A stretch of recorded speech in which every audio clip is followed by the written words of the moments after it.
Hello student, good morning. कैसे हैं आप सब? तो मैं आशा करता हूँ आप सभी लोग अच्छे होंगे। तो स्टूडेंट, आज हम सब टेंस में ही मैं अगले वीडियो बना रहा हूँ। यहाँ present indefinite tense, present indefinite tense अनिश्चित वर्तमान काल, इसे हम सामान्य वर्तमान काल भी कहते हैं स्टूडेंट। तो आज हम इसकी डिफिनीशन और साथ ही साथ इसकी हिंदी भी जानेंगे। तो स्टूडेंट, यहां देखें प्रेजेंट इंडेफिनिट टेंस अनिश्चित वर्तमान काल। डिफिनीशन है, इसका डिफिनीशन बनता है these sentences show that the time of the task to happen is present. The present sentences of this period so what time the work is complete or incomplete। Student, इसका हिंदी अर्थ होता है ये वाक्य बताते हैं कि कार्य होने का समय वर्तमान है। इस काल के वाक्यों से पता चलता है कि कार्य पूर्ण होने या अपूर्ण रहने का समय क्या है। स्टूडेंट, ये बताता है। तो स्टूडेंट, हम आपको बताए हैं इसमें कि ये वाक्य जो होते हैं, ये वाक्य बताते हैं कि कार्य होने का समय वर्तमान है, यानी वर्तमान को बताते हैं। वर्तमान हम आपको बता दें कि उसे कहते हैं जो टाइम अभी चल रहा है, हम सब पढ़ रहे हैं, तो ये कौन सा टाइम कहलाएगा? वर्तमान काल, प्रेजेंट टेंस कहलाएगा। तो स्टूडेंट, हम यहाँ पे आपको बता चुके हैं इसकी डिफिनीशन और इसकी हिंदी भी। तो स्टूडेंट, इसको हम पहचानेंगे कैसे? अगर इस तरह के वाक्य आ रहे हैं तो इसकी कुछ पहचान है जो मैं बताऊंगा। एक बार ध्यान देंगे, यहाँ से आप जैसे मैं कहूं आइडेंटिफिकेशन,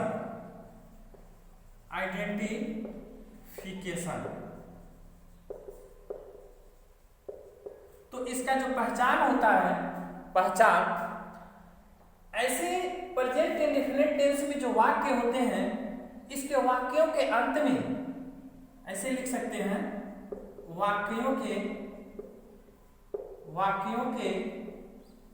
अंत में ता ती ते के बाद है,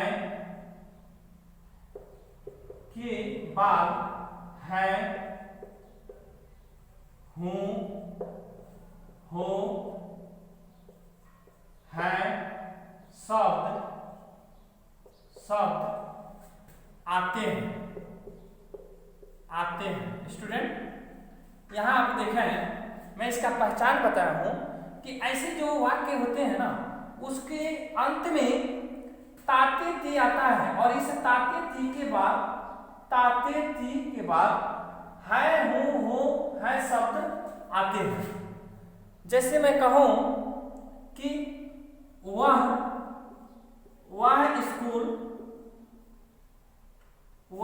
स्कूल जाता है। स्टूडेंट, आप हिंदी वाक्यों को इंग्लिश में ट्रांसलेशन करना आप सीखेंगे कि हम अगर इंग्लिश में ट्रांसलेशन करेंगे तो सबसे पहले हम उसको पहचानेंगे कि वो किस टेंस में है।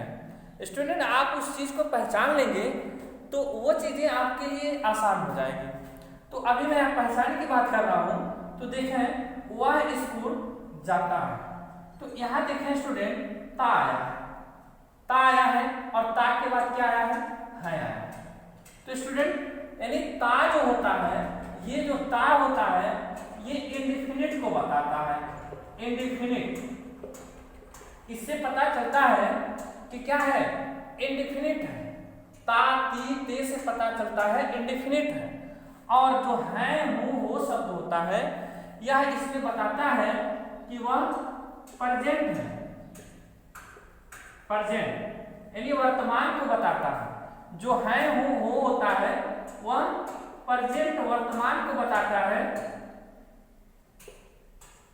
प्रेजेंट को बताएगा, और ये क्या बताएगा, इंडेफिनिट को बताएगा, इंडेफिनिट। इंडेफिनिट स्टूडेंट आपको समझ आ रहा होगा, आप वीडियो अच्छे से देख रहे हैं तो आप इसे नोट भी कर सकते हैं, और नहीं तो आप इसको अच्छे से देखें। तो स्टूडेंट यहाँ देखा है, हम आपको पहचान बता चुके हैं, ताते ती के बाद है हो शब्द आता है। स्टूडेंट आप इस चीज को अपने माइंड में रखें क्योंकि इसका यूज आने वाला है। अब इसके बाद हम जो बताने वाले हैं आपको, वो हम वाक्यों में इसका हिंदी जो वाक्य होगा हम उसको इंग्लिश में ट्रांसलेशन करेंगे, और उसके ट्रांसलेशन करने से पहले हमें इसको पहचानना पड़ेगा।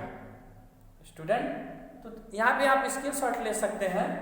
अब मैं इसके आगे बताने वाला हूं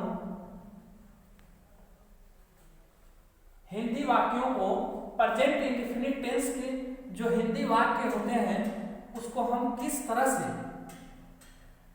तरह से इंग्लिश में ट्रांसलेशन करेंगे। तो स्टूडेंट यहाँ पे हम एग्जाम्पल देखते हैं। सबसे पहले हम यहाँ बात कर लेते हैं, जो प्रेजेंट इंडेफिनिट टेंस होता है इसके 4 भाग होते हैं। स्टूडेंट 4 भाग होते हैं इसके।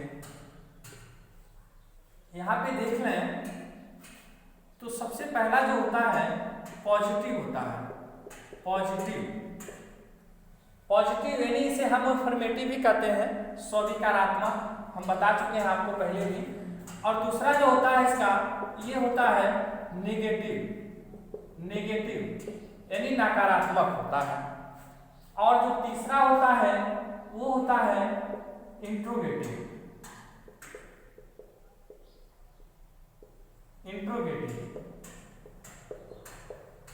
और स्टूडेंट इसके बाद जो चौथा होता है वह होता है इंट्रोगेटिव एंड नेगेटिव। स्टूडेंट आपको अच्छे से दिखाई दे रहा होगा, यहाँ पे मैं इंट्रोगेटिव लिखा हूं आयन, और नेगेटिव, इंट्रोगेटिव नेगेटिव। तो स्टूडेंट ये 4 पार्ट हैं प्रेजेंट इंडेफिनिट टेंस के। अब हम इसमें से जो पहला है पॉजिटिव, इसको हम लोग पढ़ेंगे। तो स्टूडेंट पॉजिटिव पढ़ने से पहले आपको मैं ये बताऊंगा कि पॉजिटिव में जो वाक्य की रचना होती है वो किस प्रकार से होती है। तो स्टूडेंट अगर हम टेंस की बात करें तो टेंस में जो वाक्य होते हैं उसमें क्या क्या चीजें जरूरी होना पाया जाता है, बिल्कुल जरूरी होता है। उसमें सब्जेक्ट होना चाहिए, वर्ब होना चाहिए और ऑब्जेक्ट होना चाहिए। स्टूडेंट इन 3 चीजों से ही हम टेंस का निर्माण कर सकते हैं। तो जैसे मैं बात करूं तो इसमें जो सबसे पहले होता है सब्जेक्ट होता है, सब्जेक्ट प्लस वर्ब। यहां पे मैं पॉजिटिव डाल देता हूं, पॉजिटिव स्वीकारात्मक, इसकी हिंदी होती है स्वीकारात्मक।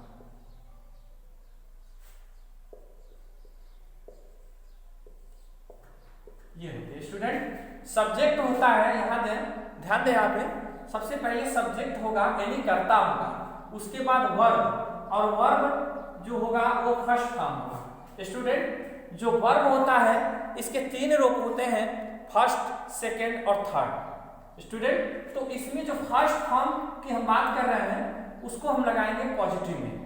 और स्टूडेंट इस वर्ब के साथ सब्जेक्ट, वर्ब का फर्स्ट फॉर्म प्लस इसमें यस अथवा ईएस लगाते हैं। क्या लगाते हैं? यस अथवा ईएस लगाते हैं। अब स्टूडेंट हम बात कर रहे हैं तो अगला जो होता है ऑब्जेक्ट होता है। ऑब्जेक्ट के बाद ईटीसी इत्यादि जो शब्द होते हैं वाक्यों में हम उसे लिखते हैं। स्टूडेंट इसे आप बॉक्स में बंद कर लीजिए ताकि ये कहीं भागने ना पाए। स्टूडेंट अब ध्यान देंगे, जैसे मैं एग्जाम्पल की बात करूं, एग्जाम्पल की मैं बात करूं तो जैसे हम कहें मैं स्कूल जाता हूं, मैं स्कूल जाता हूं।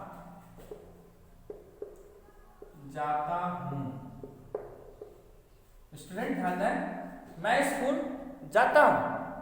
तो यहाँ पे सबसे पहले मैं बता रहा हूं कि वाक्य को क्या करेंगे, पहचान करेंगे। तो यहाँ देखें ता आया है और है आया है, यानी जो हूं है, ये जो हूं है ये क्या बता रहा है कि प्रेजेंट में है। वाक्य किस में है, प्रेजेंट टेंस में है। और जो ता आया है ये क्या बता रहा है कि वाक्य क्या है, इंडेफिनिट है। अब हम दोनों को जोड़ देंगे तो प्रेजेंट इंडेफिनिट टेंस बन जाएगा। ठीक है, अब इसमें देखें जिस वाक्य में न तो नेगेटिव वर्ड हो और न ही इंट्रोगेटिव वर्ड हो, क्वेश्चन वर्ड जो होते हैं, तो वह वाक्य क्या हो जाता है, वह पॉजिटिव हो जाता है, साधारण वाक्य हो जाता है स्टूडेंट। तो इसमें कोई ऐसा वर्ड नहीं है जो नेगेटिव हो या इंट्रोगेटिव हो। तो इसका जो रूल होता है मैं यहाँ लिख रखा हूँ। तो स्टूडेंट ध्यान देंगे, हम बनाएंगे इसको I go to school, I go to school. Student इसमें जितने भी वाक्य होंगे, प्रेजेंट इंडेफिनिट टेंस में जितने भी वाक्य होंगे वह क्रिया आना अनिवार्य है। और स्टूडेंट जो मैं क्रिया की बात कर रहा हूं, यह क्रिया 3 फॉर्म होता है इसका, फर्स्ट, सेकेंड और थर्ड। तो स्टूडेंट जो क्रियाएं होती हैं वो कभी भी बहुवचन में होती हैं। स्टूडेंट यहाँ पर हम बात किए हैं यस अथवा यस की, तो इसमें हम यस अथवा यस नहीं लगाएंगे। क्यों, आप पूछेंगे क्यों? तो इसलिए नहीं लगाएंगे क्योंकि जो क्रिया होती है वह क्रिया कभी भी बहुवचन होती है, और क्रिया में यस अथवा यस तभी हम लगाएंगे जब उस वाक्य का जो सब्जेक्ट यानी करता है वह सिंगुलर होना चाहिए, एक वचन होना चाहिए। जब कर्ता एक वचन रहेगा तभी हम क्रिया में यस अथवा यस लगाएंगे, अन्यथा नहीं लगाएंगे। यदि वह वाक्य सब्जेक्ट बहुवचन है तो क्रिया में यस अथवा यस नहीं लगाएंगे। स्टूडेंट आशा करता हूं कि आपको समझ आ रहा होगा। अब स्टूडेंट मैं पहले भी आपको बता चुका हूं, आई वी यू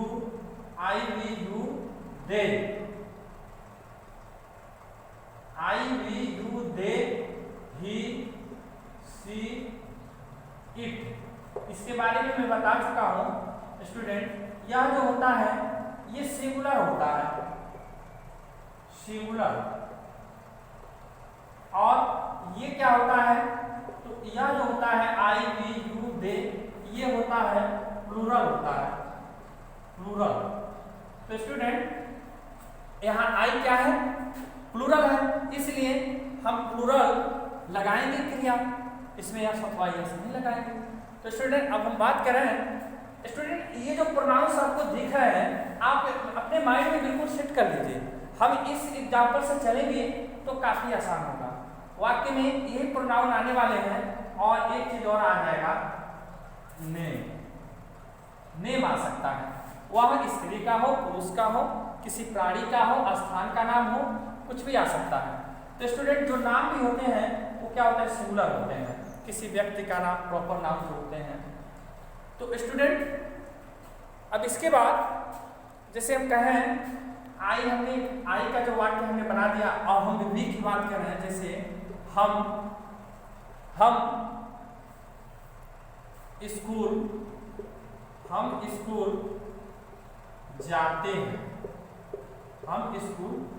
जाते हैं, स्टूडेंट एक एक करके हम वाक्य का रचना कर रहे हैं यहाँ पे, और आप देखें तो यहाँ पे वी क्या लिखेंगे, वी। सबसे पहले तो हम पहचानेंगे, देखें है आ गया तो क्या हो गया, प्रेजेंट हो गया। अब इसके यानी यहाँ ते है तो क्या हो गया, इंडेफिनिट हो गया, यानी प्रेजेंट इंडेफिनिट टेंस हो गया। ताते 30 शब्द जो होते हैं स्टूडेंट वह इंडेफिनिट को बताते हैं, और है हो शब्द जो होते हैं वो किसको बताते हैं? प्रेजेंट को बताते हैं। तो प्रेजेंट इंडेफिनिट टेंस हो गया। अब इस वाक्य में न तो नेगेटिव वर्ड है और न ही इंट्रोगेटिव वर्ड है, तो यह क्या हो जाएगा? पॉजिटिव हो जाएगा। अब पॉजिटिव के ये रूल है वाक्य की रचना करने की। सबसे पहले सब्जेक्ट लगाएंगे, क्रिया का फर्स्ट फॉर्म लगाएंगे, यस अथवा यस लगाएंगे, ऑब्जेक्ट लगा देंगे etc। स्टूडेंट यहाँ पे फुल स्टॉप लगाते हैं। वाक्य के अंत में फुल स्टॉप लगाना बहुत ही जरूरी होता है, नहीं तो आपका पूरा वाक्य गलत हो सकता है। तो student we go to school, we go to school. यहाँ था आई गो टू स्कूल, यहाँ हो गया वी गो टू स्कूल। अब हम क्या कर सकते हैं? यू को भी कर सकते हैं, you go to school, you go to school, लेकिन अर्थ में परिवर्तन हो जाएगा। इसका जो सब्जेक्ट होगा वह क्या हो जाएगा? यू हो जाएगा। यहाँ था मैं स्कूल जाता हूँ, आई गो टू स्कूल, हम स्कूल जाते हैं, वी गो टू स्कूल। तुम स्कूल जाते हो, तुम स्कूल जाते हो। तो स्टूडेंट क्या हो जाएगा? यू लगा देंगे। यू वह कहाँ जा रहा है? स्कूल जा रहा है। बस यहाँ पे मैं है, यहाँ पर हम है, यहाँ पर तुम है, तो you go to school, you go to school. Student यहाँ पे मैं बात करूं तो इसमें ये सब्जेक्ट है, यू जो है सब्जेक्ट है, गो क्या है? क्रिया है। यहाँ पे हम टू लगाएंगे जब किसी स्थान को दूसरे स्थान पर छोड़ करके जाते हैं स्टूडेंट, तो इसलिए हम गो के साथ हम टू लगाते हैं। जब स्थान में स्थानांतरण होता है तो उस कंडीशन में हम गो के साथ टू लगा देते हैं। गो के साथ आ जाता है, कम के साथ आ जाता है, और हम स्कूल ऑब्जेक्ट है इसका लिख देंगे। तो स्टूडेंट हो गया तुम स्कूल जाते हो। अब स्टूडेंट आप बताएंगे, मैं यहाँ पे एक वाक्य लिख रहा हूँ, जैसे मैं बात करूं वे स्कूल जाते हैं, वे स्कूल जाते हैं, तो क्या होगा? वे स्कूल जाते हैं। अब क्या कर सकते हैं? हम यहां लिखेंगे दे कहां जा रहा है? स्कूल जा रहा है। They go to school, they go to school. देखें, दे गो टू स्कूल। अब हमने बताया यहां तक दे तक, क्यों? क्योंकि ये प्लूरल थे। अब आप बताएंगे कि अगर सिंगुलर हो, इसका जो सब्जेक्ट है, ये तो सभी प्लूरल है, ये प्लूरल है, और यदि इसके जगह पे सिंगुलर आ जाए तब हम कैसे बनाएंगे? जैसे हम बात कर रहे हैं अगले एग्जाम्पल में, तो हमारा एग्जाम्पल क्या हो सकता है? वह स्कूल जाता है।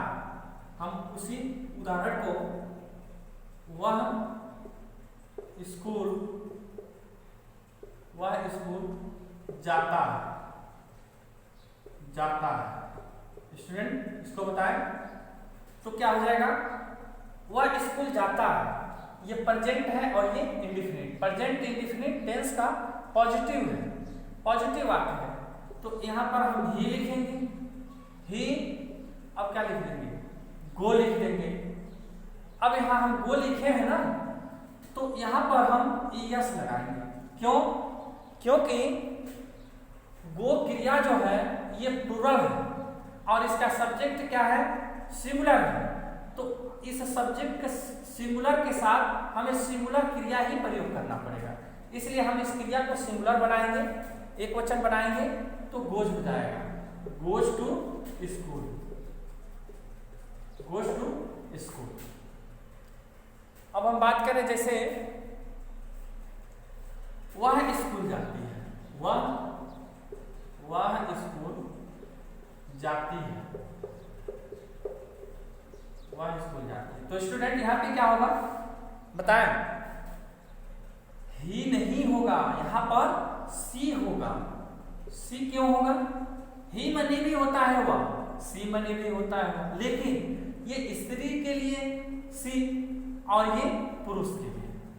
तो सी गो, सी क्या है, सिंगुलर है, इसलिए हम गोज लगा देंगे, goes to school, goes to school बन गया, यानी he goes to school, she goes to school. अब हम बात करें जैसे अगर कोई नाम आ गया, ये तो प्रोनाउंस थे ना, प्रोनाउंस थे, कुछ भी आ सकते हैं, नेम आ सकते हैं किसी व्यक्ति का। तो जैसे मैं बात करूं कि राम स्कूल जाता है, राम स्कूल जाता है, एक लड़के का नाम मान लेते हैं, राम स्कूल जाता है। तो यहाँ पर जो राम है वो कहाँ जा रहा है, स्कूल जा रहा है। तो देखें अब इस सब्जेक्ट के जगह पे राम का प्रयोग हमने कर दिया, यानी ये नाउन हो गया।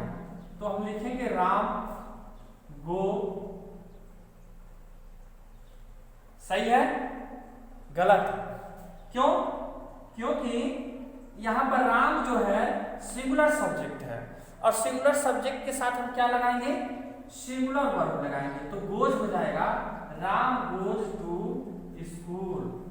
स्टूडेंट समझ आ रहा है, गुड। स्टूडेंट आप बिल्कुल ध्यान से पढ़ें, जो भी चीज आप पढ़ें बिल्कुल लगन के साथ पढ़ें, उसे पूरी तरह से पढ़ें। पूरी तरह से पढ़ने के बाद जब तक वो चीजें समझ न आ जाए, आप उस चीज को पढ़ते रहिए, समझने का प्रयास कीजिए, तभी आपको समझ आने आएगा। तो स्टूडेंट यहाँ पर हो गया राम गोज टू स्कूल। अब हम बात करें जैसे ये तो किसी पुरुष का नाम था, अब बात करें कि सीता स्कूल जाती है। तो सीता स्कूल जाती है तो क्या हो जाएगा यहाँ, तो हम लिखेंगे सीता लिखेंगे, सी नहीं लिखेंगे, सीता लिखेंगे, सीता उसका प्रॉपर नाम, सीता गोज टू स्कूल।